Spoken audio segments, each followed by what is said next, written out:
A questão da balança do Charles do Bronx na última luta dele no UFC, que deu muito problema, ele acabou não tendo cinturão, ela tá rendendo, meu amigo Tanuri. Quem falou sobre isso foi o Daniel Cormier, que se envolveu numa polêmica parecida e ele não sofreu tanto com as consequências dessa pesagem aí meio polêmica. Não sofreu nada, tanto é que ficou com o cinturão e ainda tirou onda. Mas antes disso, convido o pessoal a se inscrever no canal, deixar aquele like, que é sempre muito importante para nos ajudar a crescer no YouTube. Obrigado. O Daniel Cormier disse o seguinte: talvez a culpa esteja falando por mim agora, porque eu escapei dessa polêmica da pesagem, mas Charles do Bronx teve o seu cinturão tirado dele por causa de uma confusão na pesagem.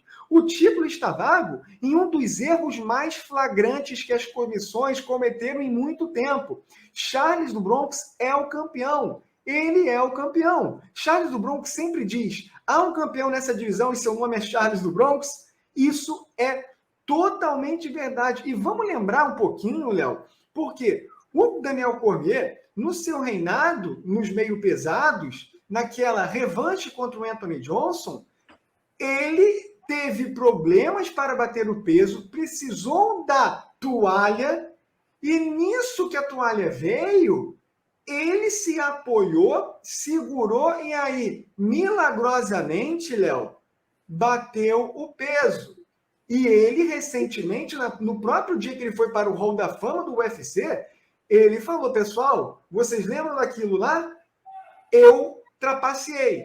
Não era para ter ocorrido a minha defesa de cinturão, era para eu ter sido retirado o cinturão. Então, é por isso que ele está falando aqui, advogando para o Charles do Bronx, que o ocorrido foi polêmico sim, e a culpa não foi do Charles do Bronx. Ou seja, um cara que tentou, né, trapacear, ele admitiu isso, não é a gente que está falando, está explicando e tratando o Charles do Bronx, Léo, como aquilo que a gente sempre fala. A mídia, apesar do Charles do Bronx não ter o cinturão, a imprensa, não são só os fãs, a imprensa também está com ele nisso, dele ser visto como campeão. Então aqui o Daniel Cormier, Léo, tem propriedade para falar, né? Porque ele é ex-lutador e um ex-trapaceiro, já que ele soube fazer um artifício para se beneficiar e não foi prejudicado, ao contrário de Charles do Bronx, que foi prejudicado e nem tentou fazer artifício nenhum para tentar levar melhor.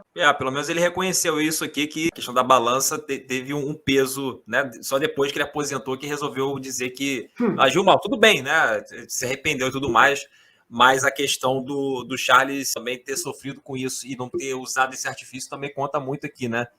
Sofreu com as consequências, não por culpa dele, talvez, aí, enfim, a polêmica ainda está rolando, mas que o Charles não tem, enfim, vai ter que recuperar o cinturão lutando, isso é verdade, e aí o Cormier, que não sofreu nada com isso também, eu acho que pesou na consciência dele de alguma forma. Pesou, e é isso, né? Muito legal, porque se fosse outro lutador, eu tenho certeza que a ética estaria sendo questionada. Agora, o pessoal tem tanta confiança na postura do Charles do Bronx de ser um lutador limpo, Léo, que está aqui o defendendo até mesmo num caso tão polêmico quanto esse. Quantas vezes a gente já viu isso no MMA? Pouquíssimas vezes. O que vocês acharam dessa declaração do Cormier? Deixa o seu comentário, seu like, sua inscrição no canal. Obrigado.